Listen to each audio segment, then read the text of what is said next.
네, 안녕하세요. 퍼즈입니다. 옆에는 김프로님 나와 있습니다. 네, 안녕하세요. 김프로입니다. 일단, 어제 뭐 잠깐 하락 가능성에 대해서 이제 얘기를 했었는데, 퍼즈가 또선이 뚫렸다고 보는 게 가능성이 높다. 네. 예, 물론, 뭐, 주봉 기준으로 뭐 갑자기 치솟아 올린다거나, 뭐 이러면 좀 얘기가 달라지겠지만, 이렇게 말씀을 드렸고, 실제로 좀 떨어졌죠? 네, 그래서, 당연히 오늘, 뭐, 비트를 당연히 다뤄야 되는데, 사실 뭐, 한 이야기 한 이야기 또 할 가능성이 높긴 한데, 네. 그래도 한번 좀 정리를 해드리고, 오늘 아침에 제가 팍스경제TV에서 이제 했던 방송, 그거를 꼭 보시길 바랍니다. 해서, 거기에서 제가 이제 길게 설명을 해놨어요. 왜 불장이 난 안 끝났다고 생각하는지. 네, 저는. 네. 근데 뭐, 끝난 것 같다, 뭐 이런 식으로 말씀하시는 분들은, 근데 이제 근거를 같이 써주시면 좋을 텐데. 네. 그냥, 그런 것 같은데요? 약간 이게 많아서. 근거를 같이 써주시면 한번 저도 체크해 보겠습니다. 네. 그래서 왜 제가 이제 아직 불장이 안 끝났다고 생각하는지에 대해서 말씀드렸고, 그러면 불장이 안 끝났으면 어떻게 대처를 하는 게 좋을까에 대해서도 말씀을 좀 드렸고, 네, 이런 정리를 좀 해드렸으니까. 그리고 지지받을 가능성이 높은 구간, 그 다음에 이후의 움직임에 대해서도 제가 정리를 했거든요. 그래서 오늘 아침에 했던 방송을 꼭 한번 보고 오시는 걸 추천드리겠습니다. 아래에다 링크 달아둘게요. 네. 그래서 꼭 보시고, 오늘은 한 세부 카운팅을 조금 한번 다루면 좋을 것 같긴 한데, 지금 세부 카운팅이 크게 의미는 없잖아. 그렇죠. 크게 의미는 없는 상태에서, 자, 일단은, 먼저 그럼 오늘 아침에 했던 내용이 하는데, 아침에 더 자세하게 했으니까 아침에 있는 내용 보고 오세요.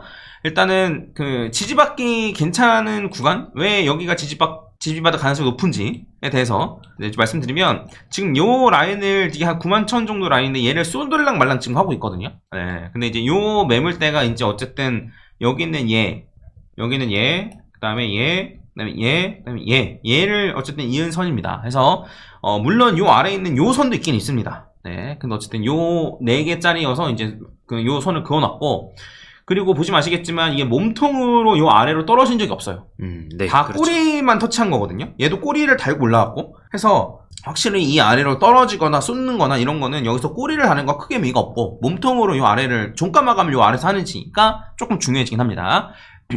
그리고 볼린저 밴드로 봤을 때 요 하단선을 터치했고, 그렇죠. 네, 물론 하단선 터치했다고 해서 이런 식으로 하단선 뚫고 올라가듯이, 상단선 뚫고 올라가듯이 하단선 뚫고 떨어질 가능성이 없는 건 아니에요. 근데 이제 일반적으로 뚫고 올라가는 경우에는 그냥 뚫고 올라가는 경우가 없고, 이런 식으로 중심선, 그 다음에 상단선, 이런 식으로 둘 다 위를 바라봅니다. 그래서 뚫을 것처럼 하는 시도를 여러 번 해요. 그러면서 이제 급격하게 뚫는 경우가 이제 일어납니다. 그래서 요걸 하락에 대응해도 마찬가지예요. 똑같아요. 그래서 요 정도는 사실 이제 요거를 팍 뚫고 떨어지기보다는, 뚫고 떨어진다 한들 꼬리를 달고 올라갈 가능성이 매우 높고, 만약에 진짜 하락장으로 간다라고 치면은 이제 요런 식인 거죠. 요런 식으로 만들어지고, 요 주가 비트코인 가격은 뭐 요런 식으로 몇 번 더 움직인 다음에, 한 번 정도는 더 올라간 다음에 아래로 이렇게 뚫고 떨어질 이럴 가능성이 높긴 합니다. 추가적으로 더 하락을 한다고 하면. 그렇죠. 그리고 추가적으로 이제 20주 이동평균선, 요거는 무조건 지켜줘야 되는 선은 아니에요. 네, 요때도 뚫렸었죠. 네, 무조건 지켜줘야 되는 선은 사실 52주 이동평균선인데, 그거는 저 아래에 있었거든요. 8만 달러 아래에 있기 때문에 요 선을 무조건 지켜줘야 되는 건 아니지만, 네, 그리고 지켜주면 좋기 때문에 올라가는 상승 추세에서는 지지받는 경우가 종종 있기 때문에, 이런 식으로. 그래서 좀 그나마 중요한 선, 그래서 그 구간이 지금 여기고, 그래서 어쨌든 여기에서 반등할 가능성이 꽤 있다. 물론 뭐 꼬리를 달고 반등할 수도 있고 뭐 해봐야겠지만, 난 떨어지면 무조건 꼬리 달고 올릴 것 같거든. 글쎄요. 20주 이동평균선 저는 크게 유의미하게 보지 않아서. 네, 그렇게 유의미하게 보는 선은 아니기 때문에. 네. 난 일본 볼린저 밴드 봤을 때도 그렇고. 떨어지면 과연 떨어진 걸로 종가 마감할까 싶긴 해. 일본 볼린저 밴드 기준으로는 확실하게 들어와서 마감을 해야죠. 마감을 볼린저 밴드 밖에서 하더라도 내일은 뭐 양봉을 띄운다던가 이런 식으로 해가지고 다시 들어와야 되는 거고요. 일본 기준으로는 확실히. 그래서 지금 구간에서 반등할 가능성이 높다라고 말씀을 좀 드렸던 거예요. 지금 어쨌든 이 구간에서 치열하게 공방 중인 겁니다. 그래서 어제 영상에서 정리해 드렸던 거는 이제 89,000에서 92,000 사이, 이 정도에서 반등할 가능성이 높다. 지금은 이제 한 95,000 정도, 9만 정도 라인에서 지금 치열하게 공방 중이다. 그렇죠. 라고 보시면 될 것 같습니다. 그러면 이제 방금 전에 얘기했는데, 하락하게 되면 어떤 식으로 하락하고, 그 다음에 여기가 저점이 왔다라고 하면 어디가 어떻게 움직이는지에 대해서 방금 말씀드렸는데, 보시면은 하락 추세가 이어질 거면 이런 식으로 반등했다가 떨어지고요. 이럴 가능성이 높고요. 무조건 이렇다기보다는 이럴 가능성이 한 80% 이상? 네, 이상. 뭐 이런 거죠. 이때도 이렇게 올라갔다가 떨어지듯이 이런 느낌인 거죠. 얘도 여기서 이렇게 올라갔다 떨어졌듯이. 네. 뭐 이거는 제대로 된 사실 하락장이라보다는 횡보장에 가까워가지고. 그렇죠. 본격적인 제대로 된 하락장에서는 어쨌든 그렇습니다.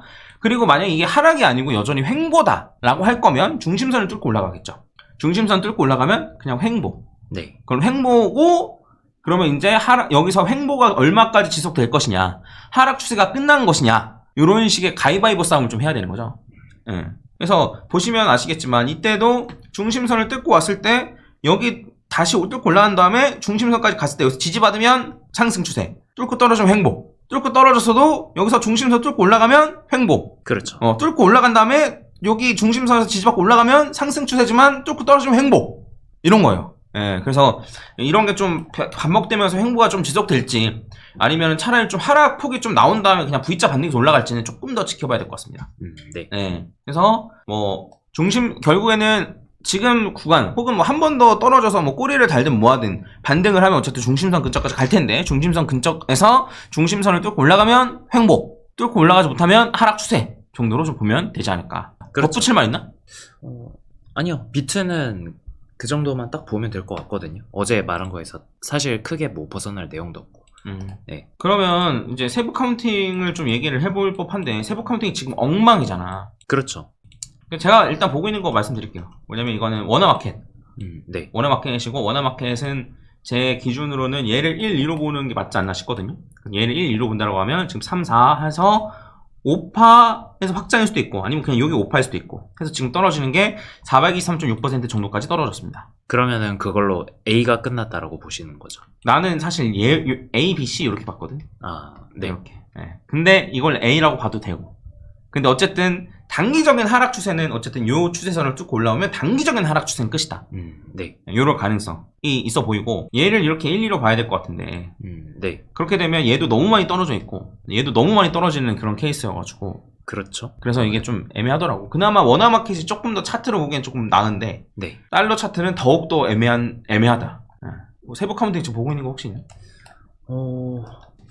세부 카운팅 일단 저는 원화 차트보단 달러 차트로 계속 보고 있기는 한데 확실히 이게 달러 차트로 봐가지고는 파동이 깔끔하지가 않거든요. 심각 너무 힘들어. 네. 뭐 여기서부터 사실 ABC를 이렇게 보는 것도 여기보다 여기가 더 높기 때문에 가능성이 높지는 않고. 네. 그리고 뭐 여기서부터 A를 시작한다고 해도 1파를 어디까지 잡을지가 너무 애매하죠. 네.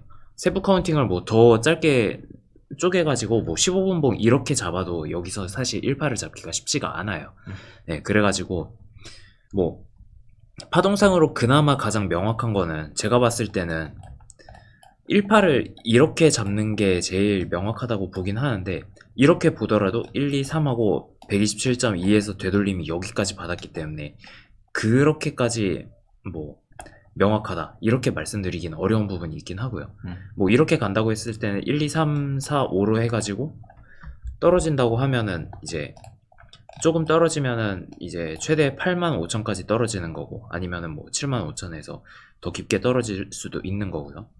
네, 그러니까 이 경우의 수까지 생각을 하고 있는데 이게 뭐 확률이 높다 이런 건 아니에요. 그나마 파동상으로 봤을 때 조금 피보나치 비율이 그나마 깔끔하게 나오는 게 이거다라는 것 뿐이지. 네, 해서 파동상으로 보는 거는 별 의미 없다 지금. 네, 지금은 크게 의미가 없는 것 같아요. 뭐 조금 더 확실하게 뭐 반등이 나왔을 때 어디를 뭐 뚫고 반등이 나오냐 이런 거를 좀 더 보는 게 중요하다고 생각을 하고요. 이제 어디서 올라갈 가능성이 높다라고 해도 거기서 매수를 들어가는 건 지금 안 됩니다. 네. 네, 매수를 추천드리는 게 아니에요. 네, 해서 오해 없으시길 바랍니다. 저는 이제 어떤 식으로 진행될 가능성이 높은지를 이제 말씀을 드리니까, 네, 그걸 보시고 적절하게 잘 대응을 하시면 좋을 것 같습니다. 지금 이제 뭐 89,000대까지 지금 떨어졌는데, 네. 일단 뭐 이 정도로 마무리할까? 할 얘기 다 했잖아. 네. 뭐 저는 뭐 개인적으로 도미넌스 보고 있는 게 결국에는 그냥 진짜 파동대로 가고 있거든요. ABC잖아 지금, 그치? 그것 ABC인 것 ABC로 볼 수도 있고 1, 2, 3, 4, 5로도 보고 있는 거야? 네. 그러니까 이게 뭐 비파의 세부 카운팅으로 이렇게 볼 수도 있긴 한데 저는 이거를 일단은 뭐 1, 2, 3, 4, 5로 보고 있었던 거기 그럼 때문에 어느 정도 고점을 찍었다 보는 거네. 그렇죠. 해가지고 뭐 확장이 나가지고 뭐 62.7%든 뭐 63%든 여기까지 올라가더라도 볼린저 밴드 상단 찍고서 그냥 도미넌스는 좀 내려오지 않을까 이렇게 보고 있는 거죠. 뭐 제일 좋은 거는 A, B, C로 해가지고 쭉 내려가가지고 이제 뭐 난 그걸 사실 바라고 있는 네. 거긴 해서. 이게 제일 좋기는 하죠. 네. 오케이. 요 정도로 하고. 네. 해서 알트 많이 빠지고 있기는 한데 알트 빠지는 것도 거의 바닥 찍었지 않을까? 그렇게 보고는 있어요 저는. 지금이 딱 공포스러운 타이밍이긴 하거든. 그렇죠. 어떻게 될지 한번 네. 지켜보시고 급변동이 있으면 제가 이제 라이브를 키는 것도 한번 고려해 보겠습니다. 네. 네, 예상과 달라지게 좀 움직이면 라이브를 켜는 것도 좀 고려해 보도록 하겠습니다. 네, 이상 마치겠습니다. 화이팅 한번 할까? 네. 하나 둘 셋 화이팅! 화이팅! 네, 감사합니다. 네, 감사합니다. 김프로였습니다.